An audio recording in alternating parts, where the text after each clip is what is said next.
अपनी चीजें जब लोगों के सामने लेकर आते हैं। आपसे गलती हुई तो हाँ, मुझसे भी गलती हुई और कुछ जो है वो उस प्रोग्राम में मेजबान से भी गलतियां हुई।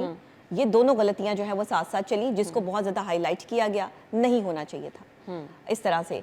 इतना ज्यादा किसी के घर की बात को जो है वो हाईलाइट करने की जो है वो जरूरत नहीं थी। और अगर आपने हाईलाइट कर दिया था तो फिर आप साथ खड़े होते, फिर आप बीच में से भागे क्यों?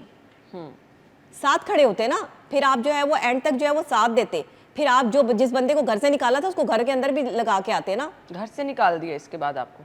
नहीं, घर से तो पहले ही निकाल दिया था, अभी थोड़ी निकाला, वो तो पहले ही निकाला हुआ है। तो फिर घर के अंदर जो है वो घुसा के आते ना।